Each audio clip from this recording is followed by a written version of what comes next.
दोस्तों, पिछले दिनों मैंने जो पत्तों की से प्लांट लाया था उनमें एक ये प्लांट भी था और इसका नाम है लेस्पिडिजिया थनबरगाई।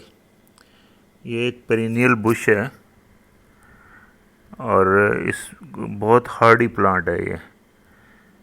और इस पे पिंक कलर के फ्लावर आते हैं जो कि बहुत ही अट्रैक्टिव होते हैं, ख़ासकर इसके लिए पोलिनेटर के लिए।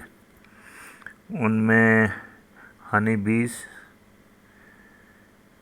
और बटरफ्लाइज, हमिंग बर्ड्स, ये इस तरह की चीज़ें इसके ऊपर आती हैं बहुत शौक से।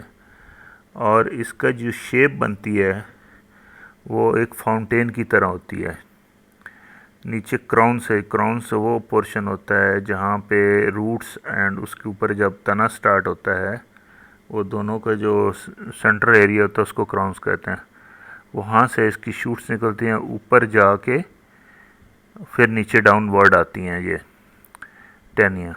तो ऐसे लगता है जैसे फाउंटेन है कोई। और उन जब नीचे आना शुरू करती हैं लड़ियाँ तो उनके साथ पिंक फ्लावर्स होते हैं लगे हुए, और बहुत भले लगते, बहुत अच्छे लगते हैं वो दिखने में। तो ये कुछ इस तरह की इसके कलर है, पिंक इस तरह लगे होते हैं, बट लंबी लंबी टहनियाँ होती हैं, हार जैसे पूरा पुरोए होता है, तो उसमें ये लगे होते हैं। तो इसको बुश को 5 से 6 घंटे की धूप चाहिए।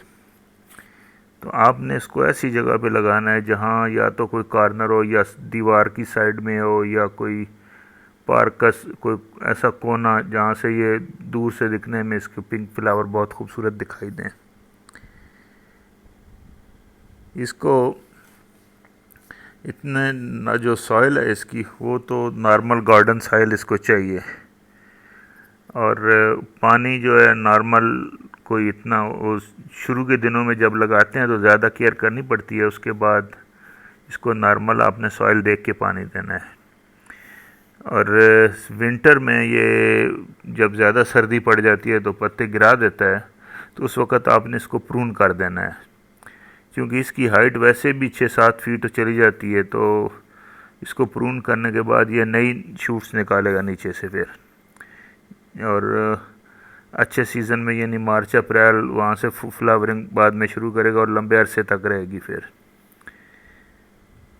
इसको आप ट्रेलिंग प्लांट भी कह सकते हैं।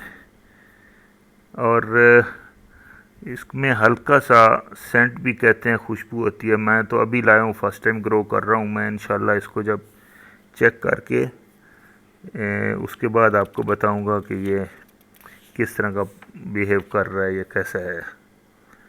तो ये आप लोगों दोस्तों के लिए अगर आप लगाना चाहते हैं तो एक अच्छी ऑप्शन है।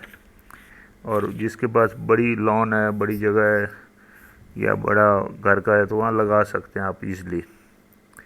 दोस्तों, इसी तरह मैं और प्लांट भी आपके साथ इंट्रोड्यूस करूँगा। मेरे पास 2-3 और ऐसे प्लांट पड़े हैं जिनके बारे में आपको डिटेल दूंगा इंशाल्लाह। तो अगर आपको ये मेरी वीडियो पसंद आई है तो इसको लाइक करें और चैनल को सब्सक्राइब करें, क्योंकि आने वाले दिनों में मैंने आपको G9 बनाना के बारे में बताना है। और एक बुश और है जिसके रेड लीफ होते हैं।